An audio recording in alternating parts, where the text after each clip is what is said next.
ဒီအသိဉာဏ်ရှိရမယ်ပေါ့နော်အသိဉာဏ်ရှိရမယ်ဒုက္ခကို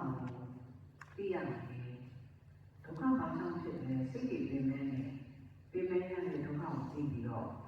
ဒါဘာကြောင့်ဖြစ်တာလဲလို့အကြောင်းကိုသိစေနိုင်တဲ့ဉာဏ်ရှိရတယ်အဲ့ဒါမှတည်းအသိဉာဏ်ပဲအဲ့ဒီအသိဉာဏ်ရှိမှတတိယရှိတယ်တတိရှိတော့မှတတိရှိတော့တတိရှိရင်ခံစားမှုမှာ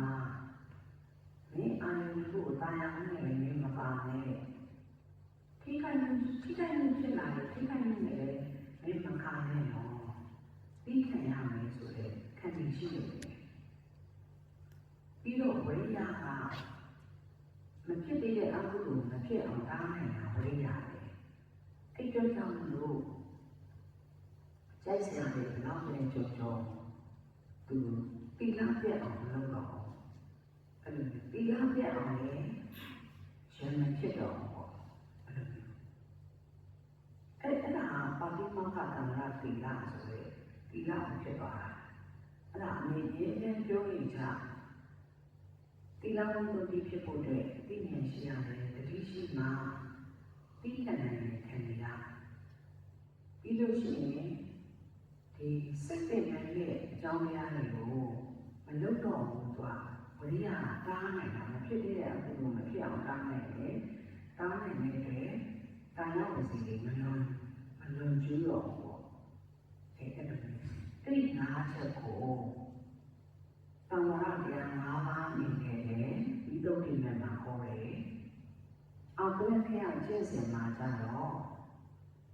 ကိလေသာအပွားများသောတာပတိနဲ့လက်နဲ့မပဲခင်မှာဒီ၅ပါးဟာပုပ္ပဘာကအနေနဲ့ကျင့်ပြီးပြီလားမြတ်စွာဘုရားသိရှိရမှာလေကျင့်ပြီးပြီလားလို့အိမ်လေးကိုကြည့်တာပေါ့အဲ့ဒီအားရှိမှဟောတယ်အဲ့ဒီအားရှိပြီးဆိုရင်